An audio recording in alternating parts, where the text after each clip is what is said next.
Hello all, welcome to the channel, and in this video we'll see about the print function. So I think I have given enough example how print is being used, but here we'll see a little bit depth of it. Okay, so when I say print function, so every time we say something called as function, okay, like print function, that function, this function, what is the actually meaning of it? So if we understand it in layman term, if I'll say that washing machine, okay, what does what washing machine do? It take your dirty clothes, it's clean it, give it to you. What is its function? Giving you clean clothes. Okay. Now TV, what is that? It will show you something, entertain you, or will watch something. Okay. So the function of TV is to show us the things.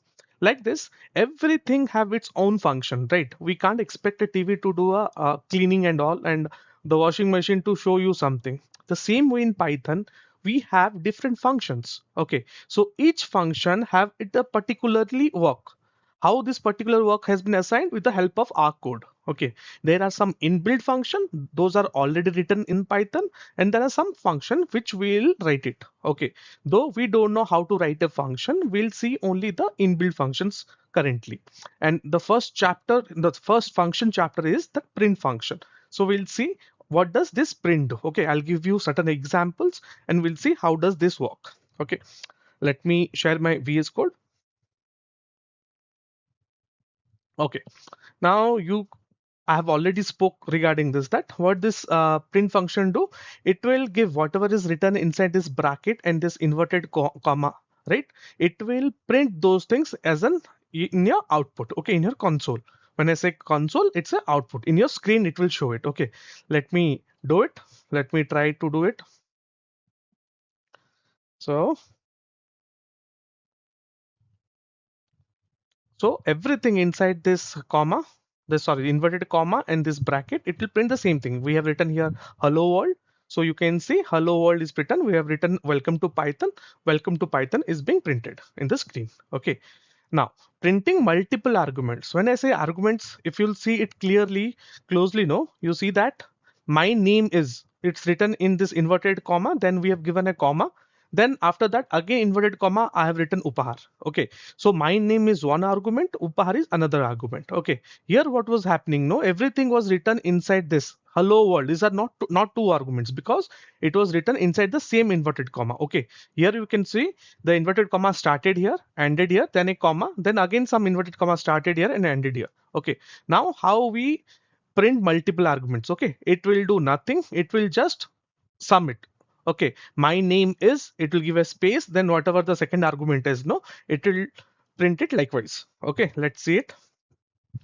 Okay, you can see my name is Upahar. So what happens here? It have given a small space. Okay, if numbers. The same way, we'll see the third thing is sep in print. Sep is means separator. Okay, now we have some here. We have given how many arguments are here? 1, 2, and 3, and 4. 4 arguments we have given. Okay, why 4 arguments? Because we have given what is this?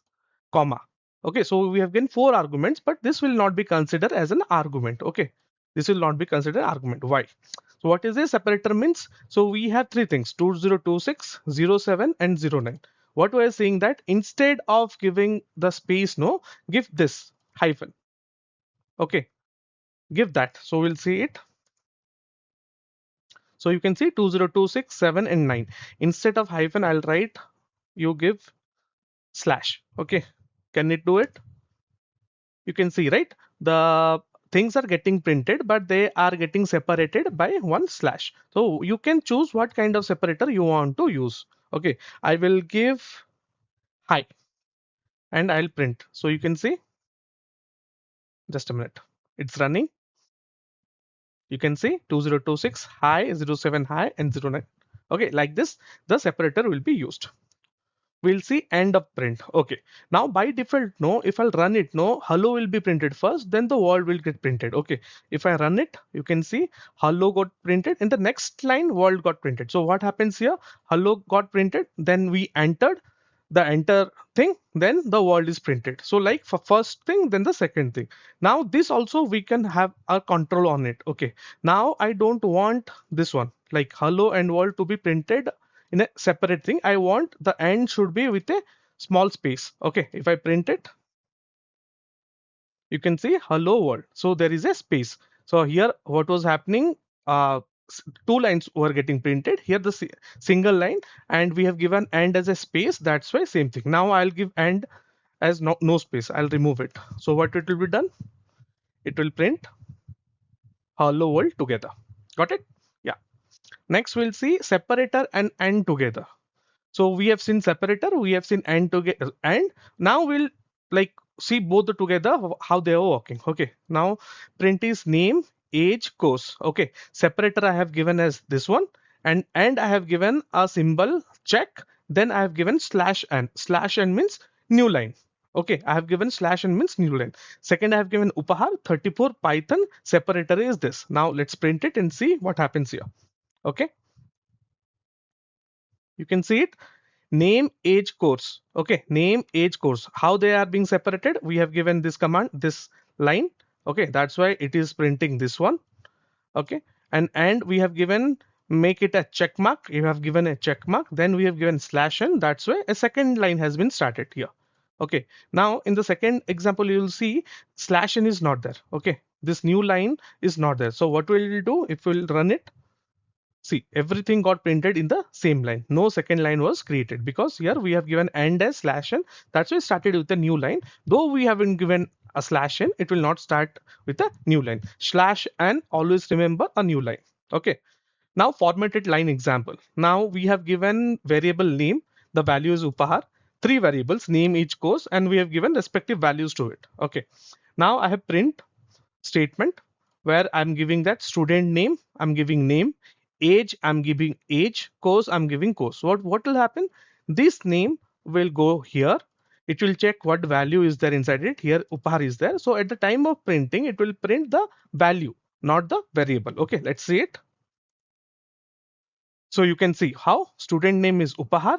This is a separator. We have already given it here. Age is 34, course is Python. So it is taking these values from the variables. Like this, the printing works. Now, something we have called f strings. So you can see in the above statement, no, I have written this inverted comma 3 times. One, this is in age 2, and course 3. Okay, now why I don't know how many lines I have to print, how many, what are the things. So what I can do, no, I'll use a f string. What will happen at the print? You give the brackets. Inside the bracket, you give f. You write small f. When you write small f, it means f strings. Okay. Now what will happen? You one single inverted comma, and this is the end of the single inverted comma. Everything written in one line. But what happens here? Variable we haven't given any kind of brackets. Okay. Here you can see we have given in variables, no, the curly brackets. Okay. What does this means? So this means these are the variables. The values will be taken from the variables itself. Okay. If you want to run it, it will give the same output. You can see we have got student name Upahar, the same output, whatever it is there, we have given. So we can write print in two things. Okay, in the f string format also, we can write in this way also. So this was, I think this not that difficult to understand print statements or print functions. Let's see in the other videos what we have. Thank you for today.